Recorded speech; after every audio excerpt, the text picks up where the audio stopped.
A great pleasure to welcome this evening Peter Williams. Peter, of course, is known to quite a large number of our club anyway, because Peter obviously was a member some time ago, and maybe on this evening we might even persuade him to rejoin us, rejoin our merry band. Peter has an illustrious career in terms of journalism and TV production, together, of course, with his wife Jo, who was also very much a journalist in the same mold. And Peter has produced an enormous number of documentaries, which have obviously been featured on most of the major television channels. Not only that, of course, he's obviously played a very important role in the life of Kent in numerous ways, with Canterbury Festival, Canterbury Marlowe Theatre, etc., etc. I won't go on further, but it's lovely for him to be joining us this evening. And before he actually starts his presentation, you'll see on the screen the cover of his book in black and white, which I recently finished reading, and it's a wonderful book. Peter has actually made a special effort this evening and said he is very happy very happy to make this available to us and to our friends here tonight at a special price of £15, including postage and packing. So if any of you are interested, then just drop me a line and I will coordinate with Peter in terms of his book. I can thoroughly recommend it. It took me a few evenings of really interesting facts and figures, and you'll see some of the faces on the screen now, which are depicted obviously in that book in words. So without further ado, Peter, the floor is yours, and we're looking forward to your presentation. Thank you very much, Les. It's good to be back. I have a very fraternal feeling, and I was, of course, when I was in the club, there were no ladies, and my goodness to me, you do make the right decisions in the end, don't you? The book is called, as you can see, in black and white. It's about how and why a community has been assembled in Kent over 100 years. How men with their families, steeped in industry and its ways, settled into a predominantly agricultural community. And it's about the attributes that they brought with them to enrich the Kent community. In a way, it's been a book which is 50 years in the writing, and I'll try and explain why. I'm an incomer myself. I'm Welsh. We won't talk about the rugby. And I was in the 1960s living in Bristol and working for the Bristol Evening Post. Television was the new kid on the block, and I was eager to be part of it.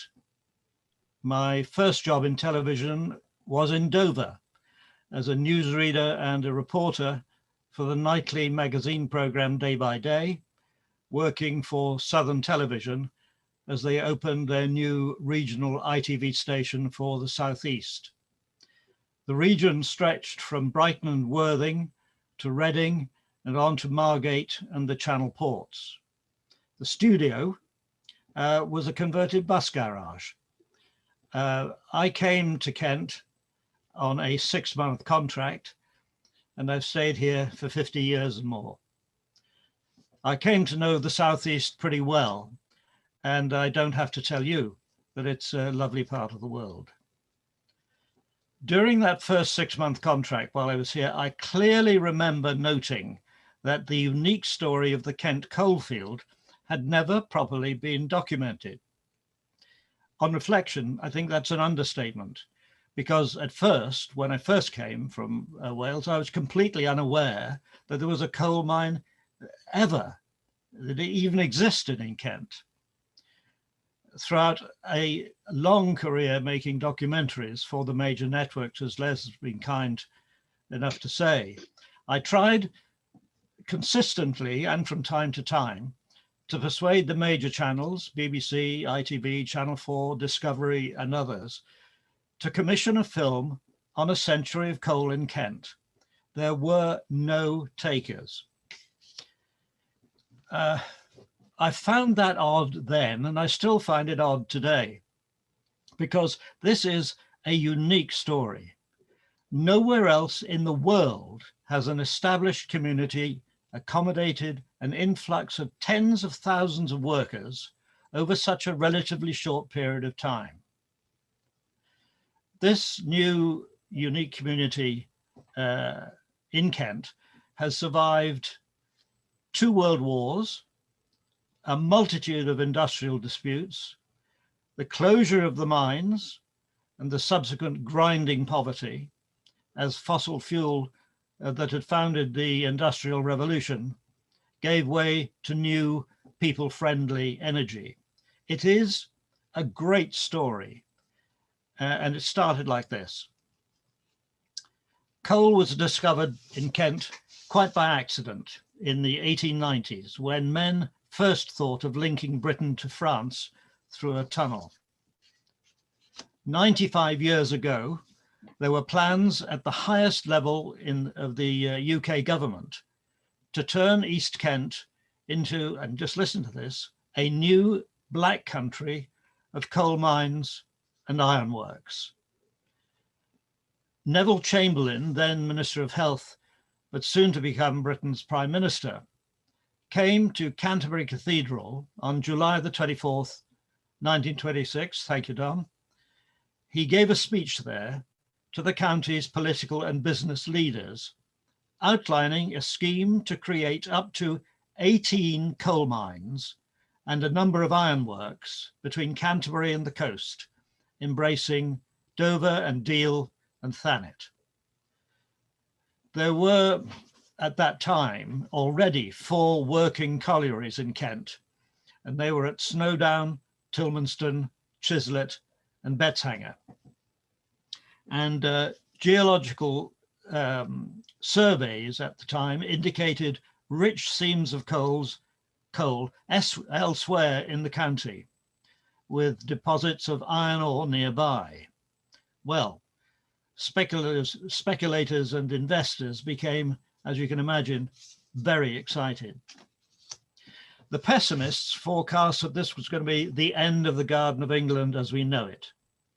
So Chamberlain's job in Canterbury Cathedral that day in 1926 was to mollify the critics, to forecast undreamed of prosperity for Kent, and to stress that the development of these huge deposits of coal, only 60 miles from an expanding and coal-hungry London, was an economic imperative for Great Britain, for the nation. It was in the nation's interests.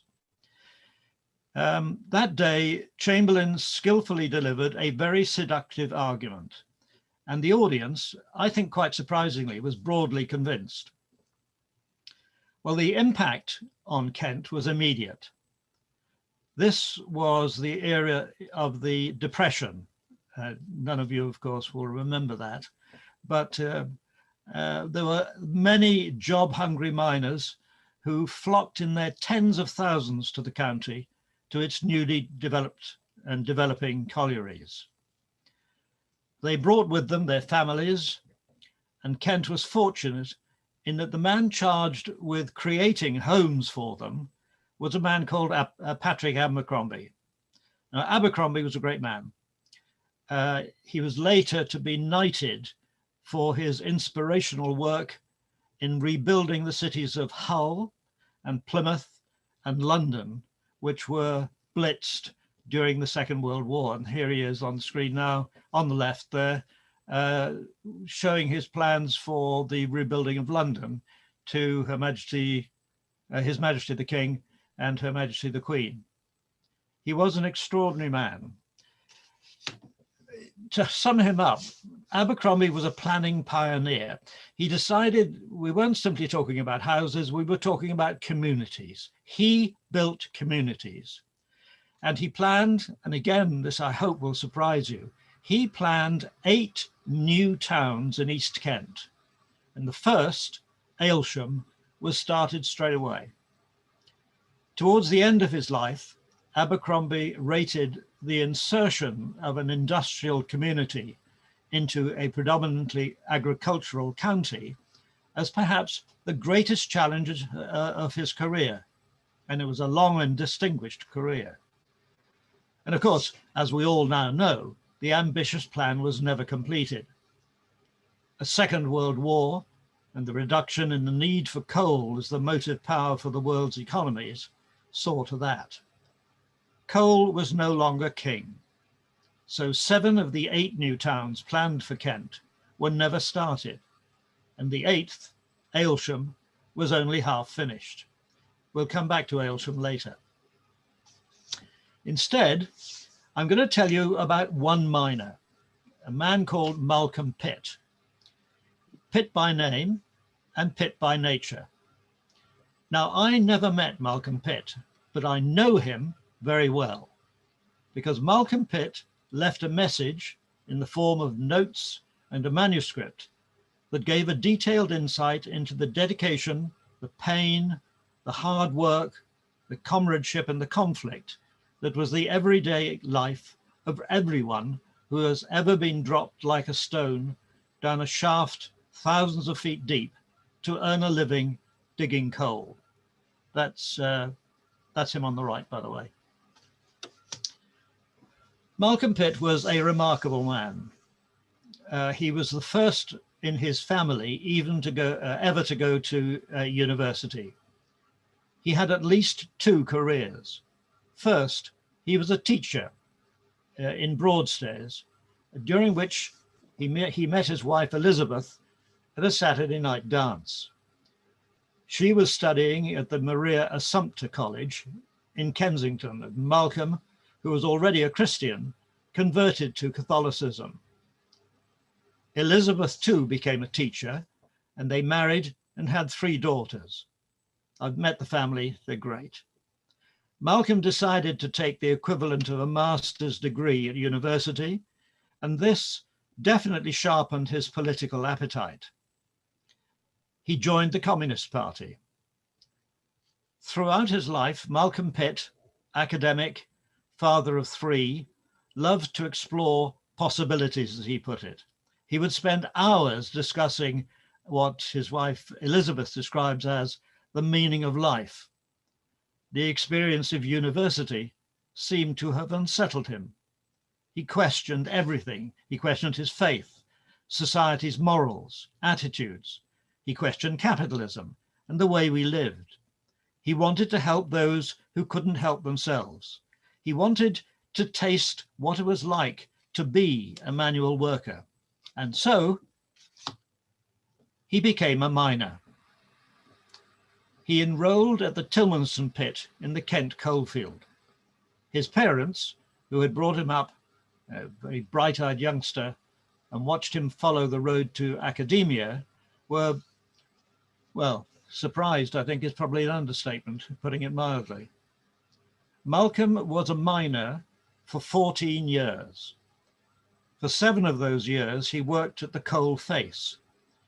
He suffered from eczema related to the conditions he worked in every day of his life, this life underground. He once narrowly escaped serious injury and emerged with a damaged hand. I'm very grateful to him for leaving notes and the manuscript. It's precise and evocative, recording what it was like to work in Tilmanston in the 1970s. His strong, angular writing leans to the left, which is, I think, appropriate. The word pictures he draws are both clear and poetic and affectionate and bitter. It's one of the best informed descriptions of life as a miner that I know. For that reason, I quote from his writing freely in the book. Malcolm wrote of his job, and these are direct quotes from it: "The pit dominates the life of a mining community, far more than the factory influences the lives of other sections of the industrial working class. Though the pit villages of Elvington and Aylsham and Mill Hill are situated some distance from the collieries, the pit head is never far from sight. The gear heads are permanent reminders of the underground world which mold and controls the lives of the miners and their wives and their children, their families. They mark the entrance to a totally different world of toil and danger and death. Even for the men who work down the pit, it's completely beyond the powers of imagination to conceive every day that 2,000 or 3,000 feet below the fields, marshes and orchards, there are hundreds of men working at the coal. Similarly, when a man is working underground, he finds it equally impossible to relate in any real terms to the world on top, the world he won't see until the end of his shift. I'd just like to pause there for a moment. Is there any other job, any other way of earning a living that so divides a man from everyday life? Maybe in a submarine, but then you get leave, don't you, from a submarine? Mining is an incessant everyday demand. Mining is an insulation that could encourage, if you see what I mean, isolation, insulation and isolation. And you'll see that that's actually what happened. I'm reminded of what Tom Benner, a board member of the Pittsburgh Coal Mining Institute of America, wrote in 1960. And it gives a feel of the isolation of a miner. He wrote, "Dark? You've never seen dark till you've seen a dark in a coal mine." Mining is a unique occupation. It really is. Some of those who came to Kent to hew its coal didn't find it an easy transition.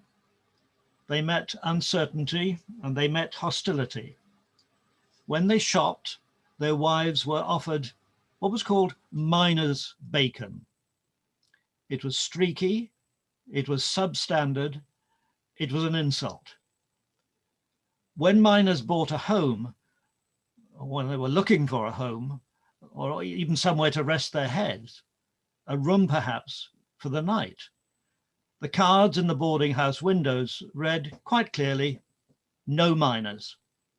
It was hurtful, and it's an attitude experienced for many immigrants, I guess, who go to strange lands.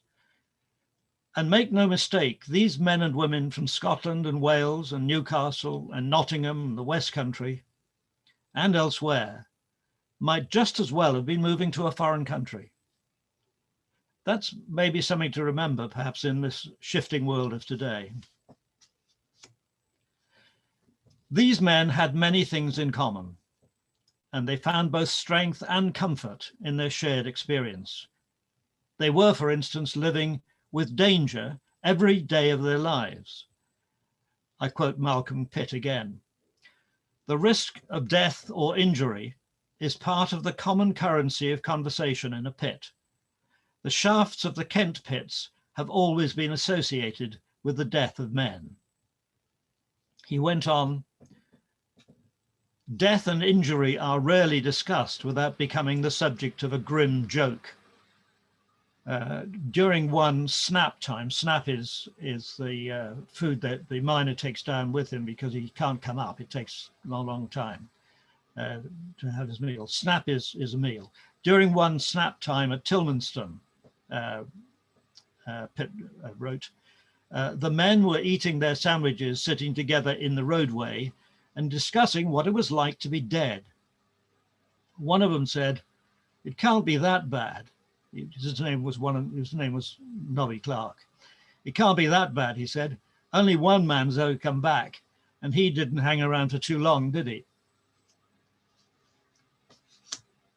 These searing observations are a common tradition of the coalfield. They're told by a father to his sons and by experienced miners, instructors to their trainees. They become part of the bloody backcloth against which the miner carries on his working life. The book in black and white charts daily detail of life underground through Malcolm Pitt's eyes. Pitt also describes from his point of view the political and terminal battle with Margaret Thatcher and the Tory government in 1984 that changed the face of industrial relations in Britain and led to the closure of Britain's mining industry. His observations are vivid and often bitter. He is proud of the militancy of the Kent Coalfields, the only coalfield to go on strike, for instance, during World War II. Betts Hangar was the last pit to close in Kent in 1989. It was the end of an era. Towards the end of his life, Malcolm Pitt became disillusioned with the Communist Party. He wrote about it that living tradition becomes replaced by doctrine and dogma that legitimizes the exercise of absolute power by a minority, or even by one man or woman, sometimes with the full coercive power of the state. Malcolm Pitt turned again to Christianity and to study. In that time, during those years, Elizabeth Pitt told me, he began to assess his own life, and he picked over what he had done and what he hadn't done. In 1990, an old Catholic friend, Bishop John Jukes, some of you may have known him, offered him a part-time job to run a Catholic initiative, the World of Work. He explored his Christian faith again, and eventually Malcolm Pitt became principal of the Franciscan International Study Centre at the University of Kent. Malcolm was 65 years old. He was still smoking heavily. Elizabeth told me, I think he knew he was dying. He began a Master of Arts degree and thought of little else. When he felt well enough, he would wake early and work at it all day. As I say, he was a driven man. The subject that Malcolm chose was interesting, a cultural study in cosmology and divination, God and Mammon. It was for him the tug of war or tug of love that was the basis of everything Malcolm Pitt ever achieved. On the last day of his life, Malcolm awoke and asked Elizabeth, please get for me my manuscript. Elizabeth remembers that. That's my last memory of him. It was typical. Malcolm Pitt's story is remarkable. But then, most miners are remarkable. His story is one of so many.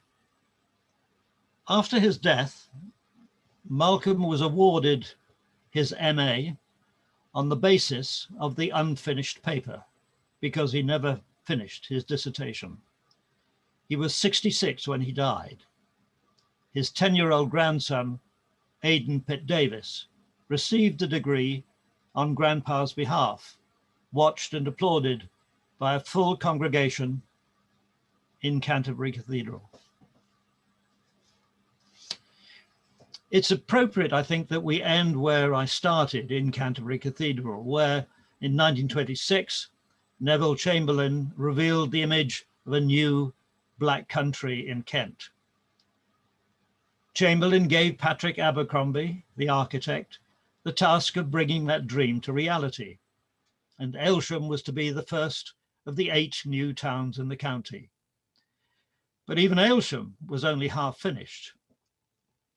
But what graced Kent about this whole story was the injection of new people who brought with them their own traditions and heritage in music and rugby, of course, and whippet racing and creativity in so many fields.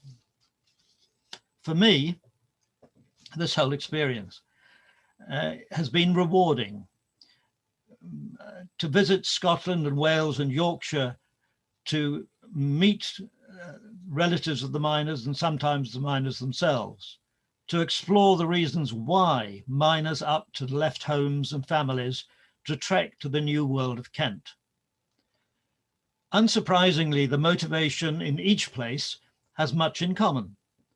relationships between mine owner and mine worker in those days could hardly have been worse in the 1920s and the 1930s.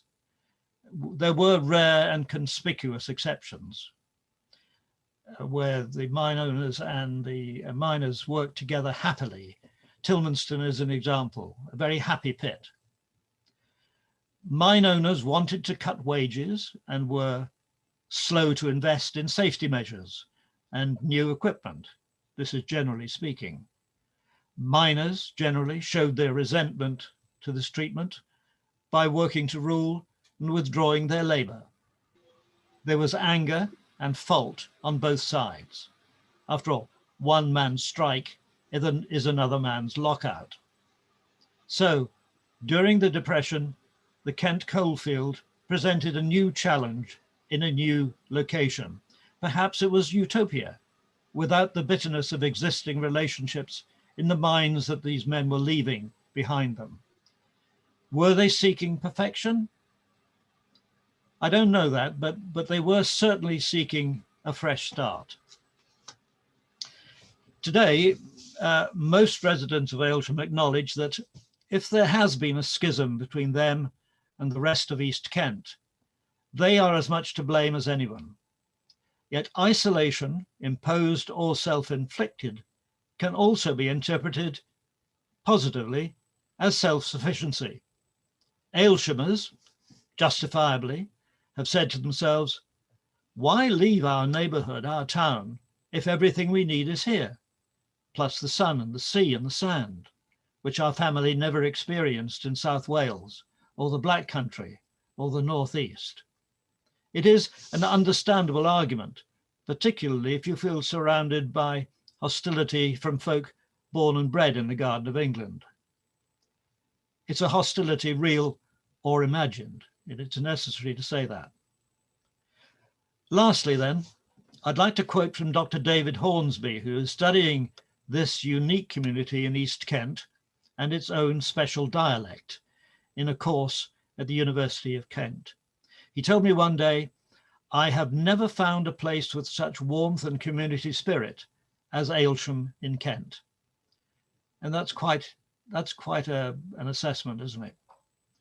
For me then, it's been a privilege to be trusted by these mining folk to put on the record the story of a community that is genuinely unique.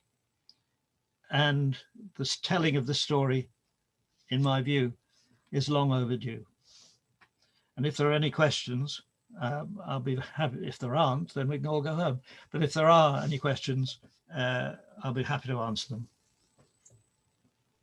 Thank you, Peter. For the rest of us, Peter's book is excellent and it fills in everything that he hasn't been saying, had time to talk about tonight, or even respond to in the questions. But not long after I joined the Forest of Blean, I think it was Rotary. We had an outside meeting like no other, and we went down the colliery at Tilmanstone, and it made a great impression on me. Even after a couple of hours down there, everything I was wearing when I got home got sent to the wash straight away, and I was dispatched to the bathroom. And I've had a great regard for miners ever since. Perhaps we should be grateful that Abercrombie's plans were never completely fulfilled, although there might not have been much left for Mr. Quinn to build on after that. But we should be equally grateful for Peter for his expert telling of the story of Kent's now lost and thankfully, thanks to him, not forgotten minefield. So please join me in thanking him for putting so much into letting us into this part of Kent's history, and do buy his book. It is excellent. Thank you. Thank you, Peter.